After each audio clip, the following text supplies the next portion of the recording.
The world of music has seen the rise and fall of many talented artists, and DJs are no exception. DJs have become an essential part of the music industry, especially in the electronic dance music genre. They have a unique ability to create an unforgettable atmosphere by mixing and blending different tracks to produce a seamless flow of music. Some DJs have a golden time period where their fame and popularity reach unprecedented levels and are still remembered. But it seems as if others have a DJ's curse, where after their fame, their popularity starts to get smaller and smaller. Marshmello was at a time more popular than Skrillex and DeadMau5 ever were, but recently his views have gone down by more than 80%. In the last 7 months, he's averaged about 832,000 views. This might seem like a lot, but it isn't when you compare it to his top 3 videos, which all got over 1 billion views. The golden time period of a DJ usually occurs when they produce a hit track or a series of hit tracks. In 2019, Marshmello seemed to hit his peak as one of the highest paid DJs, just under the Chainsmokers, earning somewhere around $40 million,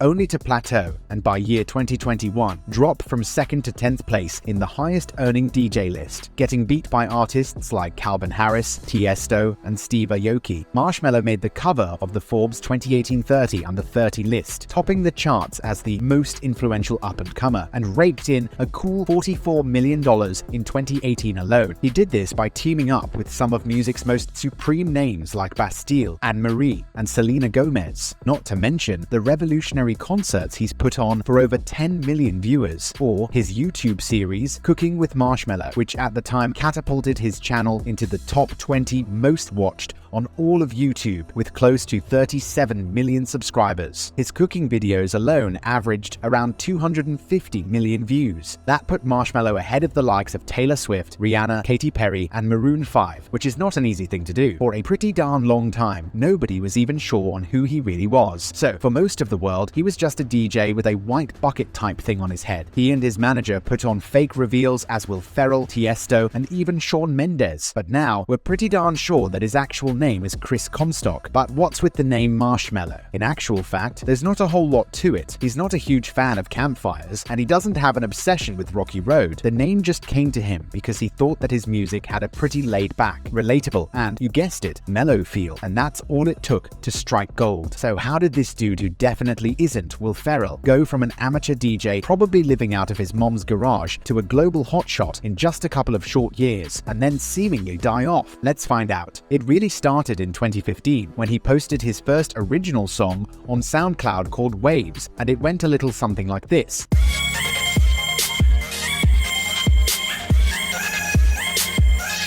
After that, the only way was up. SoundCloud was the key to Marshmello's early steps forward, and it's where he was able to release original tunes like Blocks and Find Me, and where he put out remixes of songs by Jack U and DJ Z, which helped the Marshmello name start to pop up in international circles. A few more impressive remixes from big names like Calvin Harris, Skrillex, and Diplo meant that Marshmello was starting to gain plenty of recognition all the way through his SoundCloud days. His music was fun, simple, and of course had just enough mellow undertones to orgasm the ears. But it wasn't just the music that was grabbing people's attention, it was the persona he was creating. By keeping his identity under wraps and wearing a helmet that resembled a marshmallow, he created a mysterious and intriguing character that people couldn't resist. His anonymity also allowed him to focus on the music rather than his personal brand. As his popularity grew, so did his opportunities. Marshmello began performing at major festivals like Electric Daisy Carnival and Ultra Music Festival, and even landed a residency at the prestigious Wynn nightlife in Las Vegas. And it wasn't just the live performances that were bringing in the big bucks. His music was being streamed millions of times on platforms like Spotify and Apple Music, and his social media following was rapidly expanding. But Marshmello wasn't content with just being a successful DJ and producer. He wanted to be a cultural icon, and that's where his genius marketing skills came into play. He started collaborating with major brands like Fortnite, which featured a Marshmello concert within the game that drew in over 10 million virtual attendees. And as how we previously mentioned, he also launched his cooking series on YouTube, which brought a new audience to his channel and helped him cross over into mainstream media. In just a few short years, Marshmello had become a household name. He had revolutionized the EDM scene with his unique sound and persona, and had created a brand that was more than just music. His success had proven that there was more than one way to make it in the music industry, and that creativity, innovation, and authenticity could still win over over fans in a world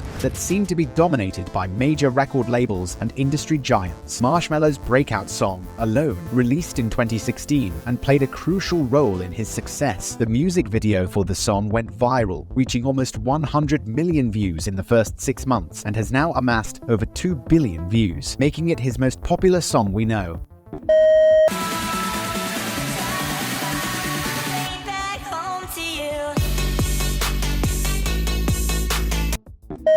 Marshmello's signature white bucket helmet and matching outfit became a recognizable symbol of his brand.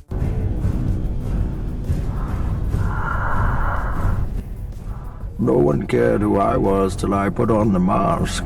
So, it wasn't until later that it was revealed that his real name is Chris Comstock, otherwise known as .com. Yup, he's 2 different DJs, but that story is another video in itself. Marshmello's extreme growth seemed to stop after 2020, the same year before he fell down to the 10th most paid DJ. Was it because he wasn't partnering with big names anymore? Did his music start to sound repetitive? Something had to have happened because his subscriber growth month over month has been on a clear downtrend. So this might mark the end to an era. Will you miss him?